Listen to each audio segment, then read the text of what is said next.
Recordings आप लोगों के लिए अवेलेबल है अब, है ना। अगर कोई टॉपिक मिस होता है किसी भी रीज़न से, अगर आप लोग मीटिंग नहीं ज्वाइन कर पाते हैं किसी दिन, तो आप लोग उसे ट्रेस कर सकते हो बाद में लेटर ऑन, ठीक है ना। तो ये स्कूल की तरफ से बहुत बड़ी फैसिलिटी है आप लोगों के लिए कि मतलब किसी दिन अगर आप लोग कुछ भी मिस करते हो या किसी का रिवीजन भी करना हो क्लास अटेंड करने के बाद, तो आप लोग वहाँ जा कर के रिकॉर्डिंग हर टीचर की अवेलेबल है अब आपके पास में पर्टिकुलर टॉपिक्स की, यूट्यूब में, है ना। तो आप लोगों को थैंकफुल तो होना ही चाहिए, क्योंकि means already means pandemic time में लाइक वाइज बच्चों की क्लासेस नहीं हो पा रही है, राइट। बच्चों की पढ़ाई पे बहुत बड़ा इम्पैक्ट पड़ा है और नेगेटिव इम्पैक्ट पड़ा है एक्चुअली। तो ऐसे टाइम पे स्कूल आप लोग इस तरीके से सपोर्ट कर रहा है, तो we all should be very grateful and thankful to the school, ठीक है। तो एक यूनिट टेस्ट तो खत्म हुआ, मैथ्स का खत्म हो चुका है। तो अगर किसी को नहीं आता है तो कल की क्लास में हम लोग यही डिस्कस करेंगे, मैथ्स का जो यूनिट टेस्ट था उसमें अगर किसी को डाउट लगता है तो वो हम डिस्कस करेंगे। और आज की क्लास में हम रिवीजन यूटी के revision point of view, very good afternoon, revision के पॉइंट ऑफ व्यू से हम देख लेते हैं कि यूटी के रिवीजन के पॉइंट ऑफ व्यू से कि कोई टॉपिक अगर नहीं समझ में आता है तो, और क्वेश्चन आंसर्स भी आप लोग करवाने थे तो वो भी हम देख लेंगे, ठीक है। तो एक बार टॉपिक देख लेते हैं एक बार क्या क्या है हमारे पास। चैप्टर नंबर 12, सर परसों लाया साइंस का पेपर।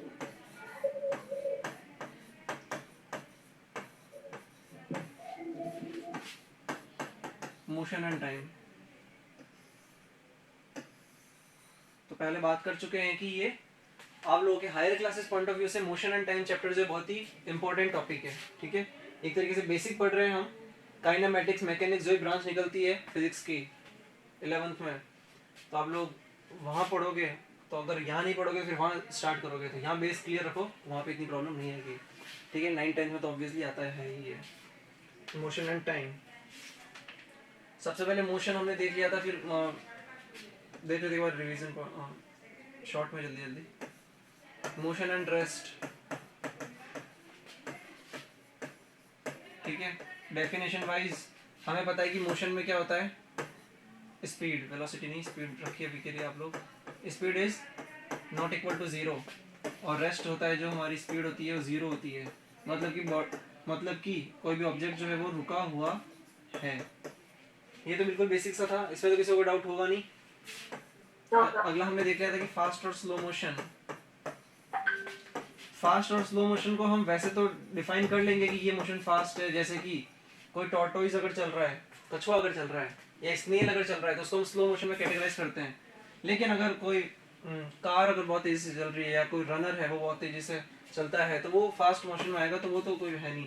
लेकिन सबसे ज़्यादा इसमें ये है कि हम ऐसे करेंगे कंपेरेटिवली किसी एक मोशन को स्लो या फास्ट डिफाइन तो हम कर सकते हैं कॉमन सेंस लगा करके, लेकिन यहाँ पर ये काम की बात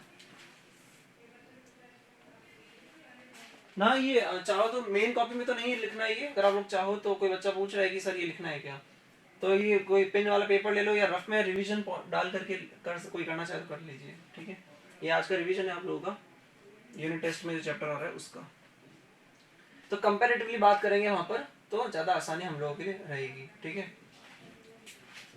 जैसे कि फॉर एग्जांपल आपने कछुआ और खरगोश ले लिया, तो कछुआ वैसे तो इन जनरल हम बोलेंगे कि वो स्लो मोशन है, और खरगोश को हम बोलेंगे कि इन जनरल वो फास्ट मोशन है क्योंकि दौड़ता है, तेजी से चलता है।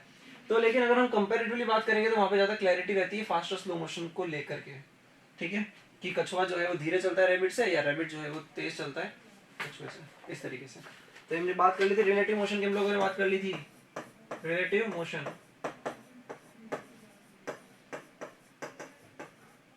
रिलेटिव मोशन का मतलब क्या होता है, एक ऑब्जेक्ट का मोशन दूसरे ऑब्जेक्ट के कंपैरेटिवली, ठीक है।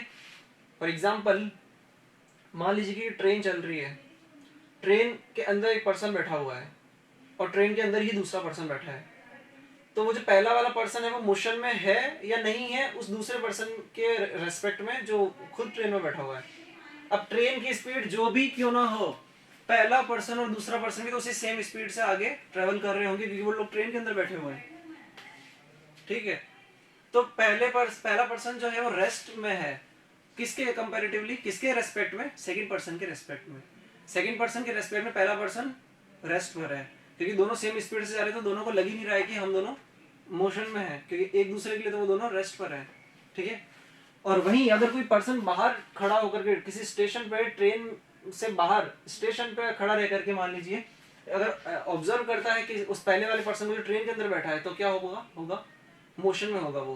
क्यों? क्योंकि ट्रेन अगर चल रही है, पहला पर्सन भी ट्रेन के साथ चल रहा है, लेकिन वो बाहर वाला जो पर्सन है वो खुद खड़ा हुआ है, उससे तो वो पर्सन चलता हुआ नजर आएगा। तो समझ पा रहे हो रेफरेंस फ्रेम को? रेफरेंस को समझ पा रहे हो कि किसके रेस्पेक्ट में बात कर रहे हैं? रिलेटिव मोशन का मतलब motion of any object with respect to any reference line और एनी अदर ऑब्जेक्ट, इस तरीके से, ठीक है। तो रिलेटिव मोशन जो है यहाँ पर सिर्फ डेफिनेशन मात्र आप लोगों के पास है इस सिलेबस में। 7th क्लास में आप लोग हैं, 7th क्लास में सिर्फ रिलेटिव मोशन जो है वो डेफिनेशन मात्र के लिए आप लोगों के पास में है। इसका जो बहुत बड़ा कंसेप्ट है वो 11th क्लास में खुलता है, ठीक है। तो ये टॉपिक 3 जो बेसिक टॉपिक थे मोशन को लेकर के आएंगे क्या पेपर में? जी रिलेटिव मोशन की डेफिनेशन भी आएगी पेपर में? रिलेटिव मोशन की डेफिनेशन अगर मैंने आप लोगों को पढ़ाया है, आपने माइक बंद कर लीजिए, मेरी आवाज अदरवाइज रिपीट होगी। तो मैंने आपको पढ़ाया अगर है और बुक में दे रखी है तो बिल्कुल आएगी। कोई पूछ रहा है कि सर जो आप करवा रहे हो वो फेयर कॉपी में करना है क्या? फेयर कॉपी में नहीं करना है। कोई करता भी है तो कोई दिक्कत वाली बात नहीं है, लेकिन नहीं करेंगे तो भी चलेगा, क्योंकि रिवीजन है। पेन पेपर ले लीजिए, रफ में लिख लीजिए, रिवीजन हो रहा है बस आप लोगों को एक तरीके से, ठीक है ना। स्लो मोशन फास्ट मोशन के बाद में हमने स्पीड पे बात की थी, स्पीड पे बात की थी, या फिर हमने एक फॉर्मूला लिया था डिस्टेंस इज इक्वल टू क्या होता है, अगर आप लोगों को पता है तो स्पीड इनटू टाइम होती है, ठीक है। इसके ऊपर न्यूमेरिकल आने के चांसेस रहते हैं क्योंकि distance equal to speed into time है। अब इसको तो क्या बोलोगे, इसके ऊपर तो क्या मतलब क्वेश्चन बन सकता है, तो न्यूमेरिकल बनते हैं इनके ऊपर। Distance equal to speed into time है हमारे पास। ऐसा यूनिट देख लेते हैं एक बार, ऐसा यूनिट्स, ऐसा यूनिट्स ऑफ डिस्टेंस की यूनिट बोलिए, ऐसा unit international metre, standard unit time की देख लीजिए पहले, वो होती है सेकंड, तो और स्पीड जो होता है वो डिस्टेंस अपॉन टाइम होता है, तो क्या हो गया है वो, ये होती है स्टैंडर्ड यूनिट, ठीक है।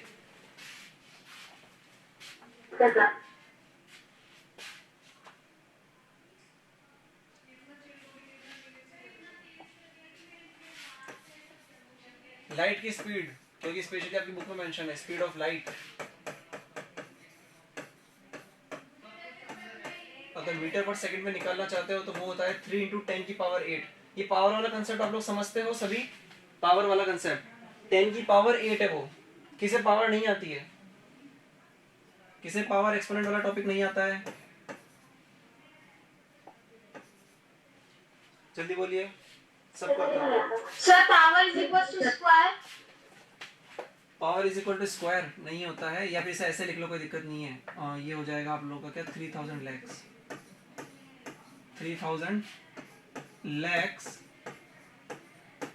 मीटर पर सेकंड, ये यूनिट है। आप ये वैल्यू है 3000 लैक्स, मतलब कि एक सेकंड में लाइट जो है वो 3000 लैक्स मीटर ट्रेवल कर लेती है, हमारी इमेजिनेशन से परे है, ठीक है। तो अगर एक काम की बात अगर यहाँ करें कि हमें पता है कि हमारी जो स्पीड होती है चलने की या किसी व्हीकल का यूज करते हुए हम चले हैं, तो वो कुछ सेकंड में कुछ मीटर ही हो सकती है, एक सेकंड में कुछ मीटर ही हो सकती है, एक घंटे में हम कुछ किलोमीटर ट्रेवल कर सकते हैं। लेकिन ये तो एक सेकंड में जो है वो किलोमीटर से ज्यादा क्या, ये तो मीन्स 3 लाख किलोमीटर लिखा हुआ एक तरीके से। ये 3000 है ना, तो 3000 का मतलब तीन ही हो गया 3 किलोमीटर, 3000 मीटर का मतलब 3 किलोमीटर हो गया, और लाख लगा हुआ है तो लैक्स वापस लग जाएगा, तो 3 लैक्स किलोमीटर पर सेकंड लिखा हुआ एक तरीके से, ये जो हमारी इमेजिनेशन से परे है। एक काम की बात यहाँ पर ये है कि लाइट की स्पीड सबसे ज्यादा मानते हैं हम, साउंड की भी होती है 2 × 10 की पावर 8, तो लाइट की स्पीड सबसे ज्यादा इस पूरे अर्थ पे। लेकिन माइंड की स्पीड सोचो, माइंड की स्पीड मतलब लाइट की स्पीड इतनी ज्यादा है कि वो इस तरीके से ट्रेवल करता है, लेकिन माइंड की स्पीड अगर अभी हम सोच रहे हैं like wise I am studying in VSI campus, तो अगर मैं सोचूं कि मान लीजिए कि मैं कभी ऑस्ट्रेलिया अमेरिका गया था, मान लीजिए पास्ट एक्सपीरियंस अगर मैं याद मेमोराइज करूं, तो मुझे वहां जाने में, वो याद करने में सिर्फ 1 सेकंड से भी कम, मतलब ये जो टाइम लग रहा है 1 सेकंड में जो 3000 लैक्स मीटर ट्रेवल कर रहा है, इससे भी कम या इससे ज्यादा डिस्टेंस वो ट्रेवल कर सकता है माइंड। तो mind, speed of mind is even greater than speed of light. समझ में आया? Yes, sir. Yes, sir. है ना? क्योंकि अभी माइंड यहाँ पर वीएसआई में है, मतलब इस बोर्ड पे देख रहा है, बोर्ड के बारे में सोच रहा है माइंड, लेकिन ऑल इन ऑल कहीं भी जा सकता है वो। अभी अमेरिका, अभी ऑस्ट्रेलिया है, देन अमेरिका, देन वापस इंडिया, इस तरीके से कहीं भी ट्रेवल, इंटर ट्रेवल कर सकते हो। स्पीड ऑफ लाइट, ये इंटरेस्टिंग फैक्ट था।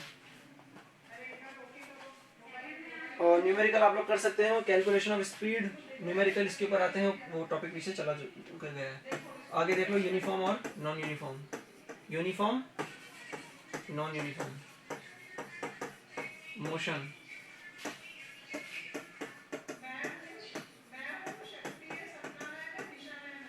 समझ में आता है आप लोगों को?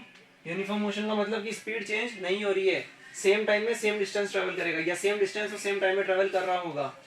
लेकिन यूनिफॉर्म स्पीड, नॉन यूनिफॉर्म का मतलब क्या हो जाएगा, उसके मोशन में ब्रेक्स लग रहे हैं या एक्सेलरेशन हो रहा है, मतलब कि वो ब्रेक्स लगा रहा है या फिर रेस दे रहा है गाड़ी को, इस तरीके से अगर व्हीकल की बात करें तो रिटार्डेशन एक्सेलरेशन बोलते हैं। ब्रेक्स लगा देने को, स्पीड कम करने को क्या बोलते हैं, रिटार्डेशन, और स्पीड बढ़ाने को बोलते हैं एक्सेलरेशन। तो ये नहीं पूछेंगे एक्सेलरेशन रिटार्डेशन, क्योंकि आपके सिलेबस से आउट है थोड़ा, लेकिन यूनिफॉर्म और नॉन यूनिफॉर्म का बेसिक तो पूछ सकते हैं। ठीक है, तो स्पीड के बेसिस पे आप इसको डिफाइन कर सकते हो कि अगर इक्वल टाइम इंटरवल्स में इक्वल डिस्टेंस ट्रेवल हो रही है, तो मतलब स्पीड सेम है, तो वो यूनिफॉर्म मोशन हो जाएगा। ठीक है, और अगर सेम टाइम इंटरवल्स में अलग अलग स्पीड ट्रेवल, अलग अलग डिस्टेंस ट्रेवल कर रहा है, तो ये नॉन यूनिफॉर्म हो जाएगा। ठीक है, Okay, sir. चलिए और आगे बात कर लेते हैं एक बार एवरेज स्पीड की।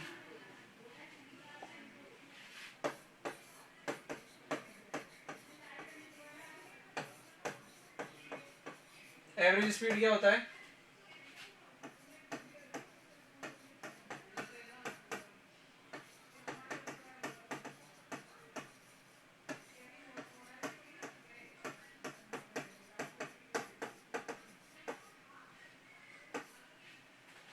मतलब कि अगर मैं आपको क्वेश्चन दूं कि पहले 5 सेकंड में उसने कितना ट्रेवल किया है, 300 मीटर मान लीजिए, अगले 15 सेकंड में उसने कितना ट्रेवल किया है, 15 सेकंड में मैं बोलता हूँ मान लो कि 50 मीटर,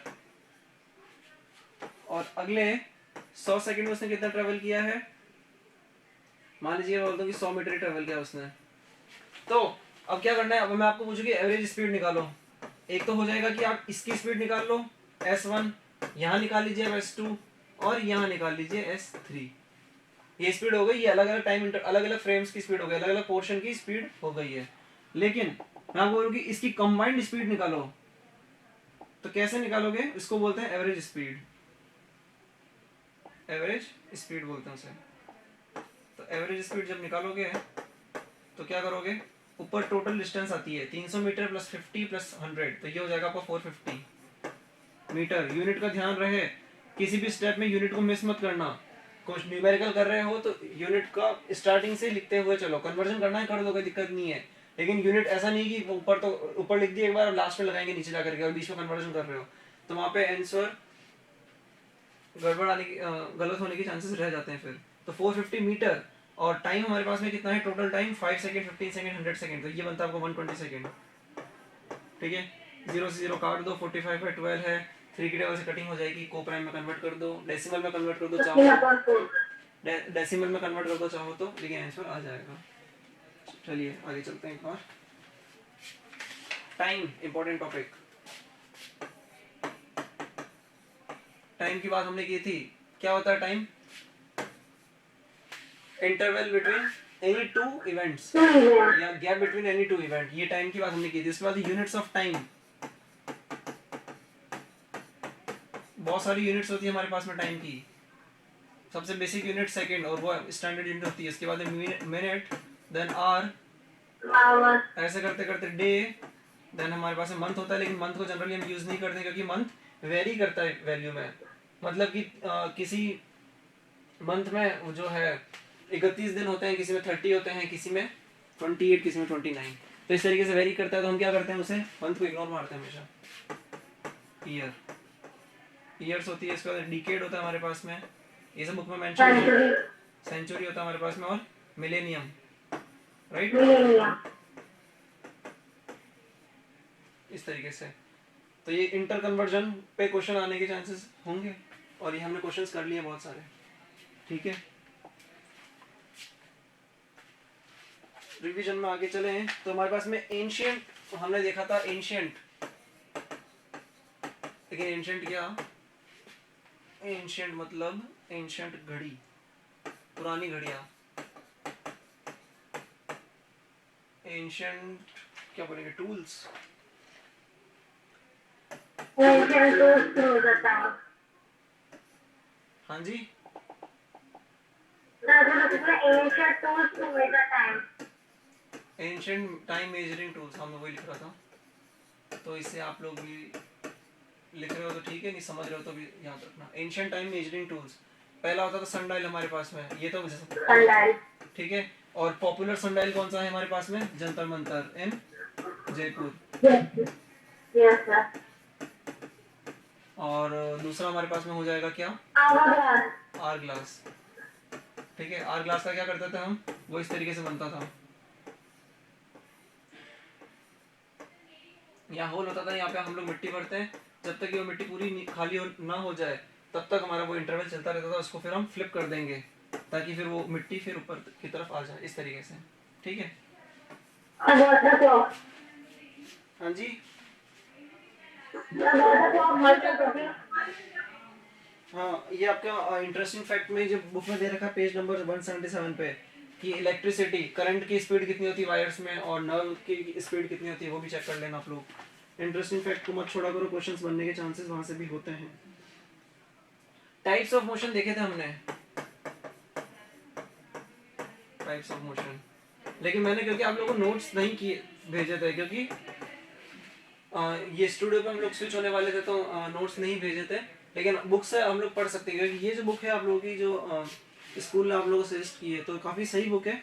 इसका मतलब ऐसा नहीं है कि एनसीईआरटी की तरह कंफ्यूजिंग तरीके से दे रखा है सब कुछ, लाइक 11-12 जो एनसीईआरटी है तो उसमें से कोई बच्चा पढ़ ही नहीं सकता है फिजिक्स, ठीक है। केमिस्ट्री ज़रूर अच्छी है एनसीईआरटी की 11-12 की, लेकिन फिजिक्स अगर आप लोग पढ़ेंगे बाद में तो वो मतलब उसके ऊपर डिपेंडेंसी नहीं रह सकती, क्योंकि बहुत ही कंफ्यूजिंग तरीके से और बहुत ही मतलब अजीब तरीके से दे रखा है, तो वहाँ पे फिर रिफ्रेशर्स और मीन्स अलग बुक वहाँ पे कंसल्ट करनी पड़ जाती है।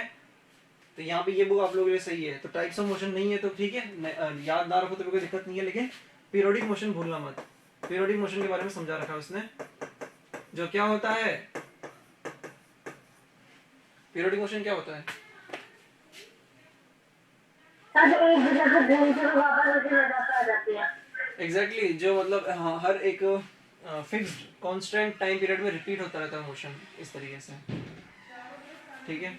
तो बहुत डिटेल में बात की थी हम लोगों ने इसके ऊपर, पीरियोडिक मोशन का एक पीरियोडिक मोशन के ऊपर बेस्ड हमने सिंपल पेंडुलम पढ़ा था, सिंपल पेंडुलम हमने पढ़ा था,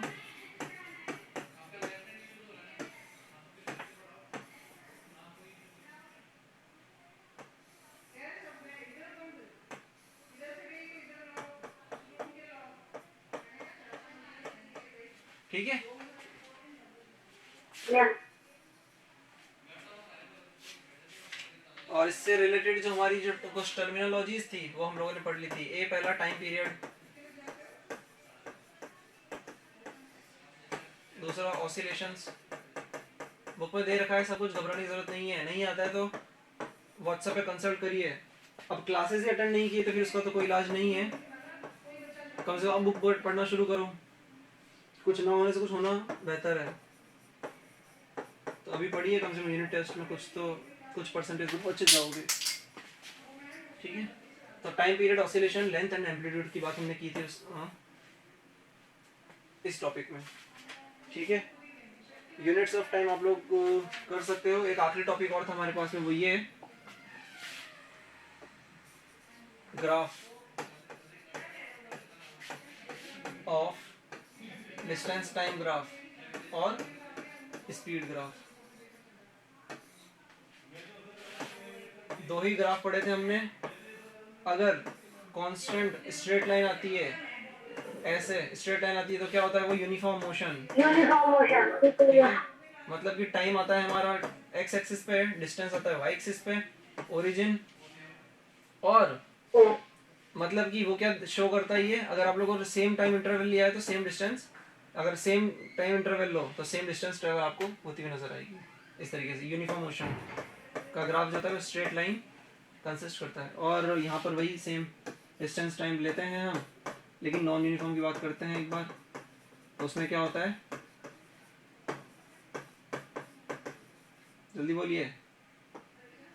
ग्राफ होता है, जिगजैग होता है या कर्व हो सकता है, इस तरीके से। ठीक है, स्ट्रेट लाइन नहीं मिलेगी, मतलब स्ट्रेट लाइन तो होगी, मतलब किसी किसी पार्ट में, जरूरी नहीं कि सारे ग्राफ कर्व ही हो तो वो नॉन यूनिफॉर्म होगा, लेकिन स्ट्रेट लाइन हो लेकिन वो उसमें भी ट्विस्ट आ रहा हो, कभी कम कभी ज्यादा, इस तरीके से, तो वो नॉन यूनिफॉर्म है। ठीक है, तो ये चैप्टर का रिवीजन हुआ है आप लोगों का। कल हम इसके क्वेश्चन आंसर डिस्कस कर लेंगे। फाइनली इस चैप्टर का यहीं पे समापन होगा, और उसके बाद में फिर हम सर हमने आपको इसके क्वेश्चन आंसर भेज दिए थे। ठीक है, तो यूनिफॉर्म यूनिफॉर्म नेक्स्ट चैप्टर जो इलेक्ट्रिसिटी हम पढ़ रहे थे, राइट, तो फिर वहाँ से वो कंटिन्यू करेंगे। चलिए ठीक है, thank you so much for joining today's meeting, have a good day. Bye sir. Ji bye. Bye sir.